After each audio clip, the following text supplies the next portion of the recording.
More than 75% of pollution automobile sector से आती है, जिससे हार्मफुल कार्बन मोनोऑक्साइड निकलता है। कार से या अदर ऑटोमोबाइल व्हीकल से हमारा मतलब है इंटरनल कंबशन इंजन से। जैसे किसी भी व्हीकल में हम पेट्रोल या डीजल बाहर से डालते हैं और उस फ्यूल की बर्निंग से हमारी गाड़ी चलती है, कुछ वेस्ट भी प्रोड्यूस करती है उसके साथ साथ। तो ये पॉल्यूशन कहाँ से स्टार्ट हुआ, आइए कुछ साल पीछे चलते हैं और पहले क्या डेवलपमेंट हुआ था और क्या गलती हो गई जिससे हमें आज भुगतना पड़ रहा है। 1876 में निकोलस ओटो ने आईसी इंजन का आविष्कार किया, जिसको आज के डेट में भी हम प्रैक्टिकल यूज में ला रहे हैं। इस इन्वेंशन को अप्लाई करके कार्ल बेंज ने पहली रोड व्हीकल लॉन्च की, जिसको हम कार के नाम से जानते हैं। आपके मन में ये ख्याल आ रहा होगा कि अगर आईसी इंजन आविष्कार नहीं किया गया होता तो क्या होता। बिल्कुल, आप सही सोच रहे हैं। और इस आविष्कार से पहले 1832 में स्कॉट्समैन रॉबर्ट एंडरसन ने बिजली से चलने वाली कार बनाई, जो उतना सक्सेसफुल हुआ नहीं।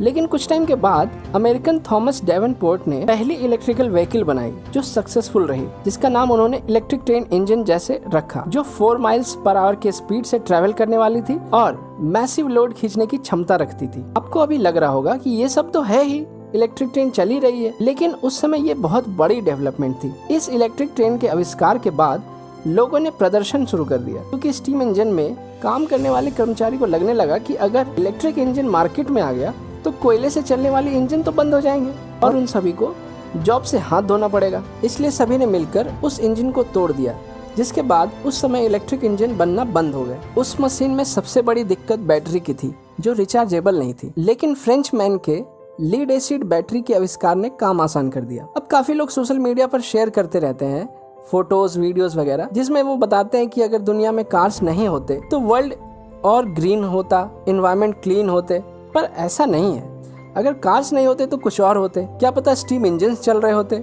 अभी हर घर के पास रेलवे ट्रैक गुजरता। Nobody knows what future would be। हाँ, लेकिन अगर हम निकोला टेस्ला को सीरियसली लेते तो आज जरूर कुछ हमारे पास फ्यूचरिस्टिक होता। उनके लैब्स को जला दिया गया, तोड़ दिया गया। खैर, जैसे अभी एग्जाम्पल के तौर पर टेस्ला कंपनी की कार ड्राइवरलेस आने लगी है। उस टाइम तो किसी ने सोचा भी नहीं होगा। आप भी कभी, हम में से बहुत से लोगों ने ऐसा अनुमान भी नहीं लगा था कि कार बिना ड्राइवर के चलेगी। जब ये सब डेवलपमेंट हो रहे थे तब किसी ने कार्बन एमिशन और पोल्यूशन के बारे में उतना ध्यान नहीं दिया। बस गाड़ी चल रही थी, इससे ज़्यादा हमें किसी से मतलब नहीं था। लेकिन जब अभी बात हद से ज़्यादा बढ़ गई तब हर तरह के नियम कानून मार्केट में आने लगे। धीरे धीरे हम पेट्रोल डीजल से सीएनजी और सीएनजी से इलेक्ट्रिक कार की तरफ रुख करने लगे, क्योंकि आप शायद नहीं जान रहे होंगे कि फॉसिल फ्यूल्स अब 48 साल के बाद कम्प्लीटली वैनिश हो जाए। अब फॉसिल फ्यूल्स अगर खत्म हो जाएगा तो क्या होगा, उसकी डिटेल्स में अभी हम नहीं जाते। तो ये काफी चिंता का विषय है।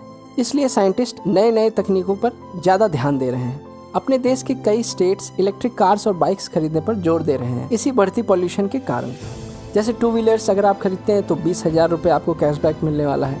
4 व्हीलर्स अगर आप खरीदेंगे तो 1.5 लाख तक की सब्सिडी दी जा रही है। इतनी सारी सब्सिडी दी जा रही है ताकि लोग इलेक्ट्रिक व्हीकल्स खरीदें, क्योंकि फ्यूचर भी यही होने वाला है। अब सवाल ये उठता है कि पॉल्यूशन को आखिर हम मेजर कैसे करते हैं। तो जैसे थर्मोमीटर बॉडी टेम्परेचर को मेजर करता है, उसी तरह से एक एयर क्वालिटी इंडेक्स होता है, जिसको शॉर्ट फॉर्म में AQI भी कहते हैं, जिसमें 100 से 500 डिग्री तक की रीडिंग होती है। अगर 0 से 50 के बीच में है ये रीडिंग तो AQI बढ़िया माना जाता है। और जैसे जैसे ये वैल्यू ऊपर जाने लगती है, हवा की शुद्धता गिरती जाती है। ये तो वह सिटी या किसी जगह की एयर क्वालिटी जानने के लिए। अब इंसानों का क्या? तो इंसानों के लिए हवा कितना जहरीला है उसको नापने के लिए पार्टिकुलेट मैटर्स देखते हैं, जैसे PM 2.5, PM 10 एटसेट्रा। ये 2.5 या 10 माइक्रोमीटर्स में पार्टिकल्स की डायमीटर होती है। जितना कम डायमीटर उतना ज्यादा हार्मफुल। जैसे PM 2.5 आपके शरीर के पार्ट्स के अंदर तक चली जाती है, जैसे टिश्यू और सेल्स को डैमेज कर देती है। उसी तरह PM 10 जो है वो लंग्स के सतह पर बैठ जाती है। डिपॉजिट होने के बाद वो धीरे धीरे उसको डिटोरिएट कर देती है। ऐसे और भी कई सारी चीजें हम एयर की क्वालिटी में देखते हैं, वो कितना ज्यादा बढ़ चुका है या कितना ज्यादा डेंजरस है। इसलिए हमें पोल्यूशन से निजात पाना बहुत जरूरी है,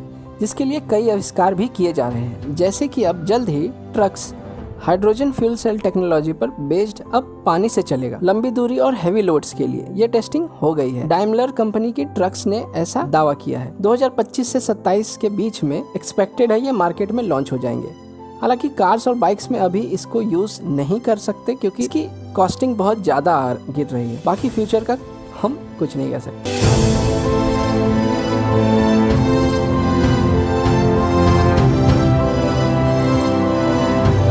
और अगर आपको हमारा वीडियो पसंद आया तो सब्सक्राइब करें हमारे चैनल को और भी ऐसे कंटेंट पाने के लिए।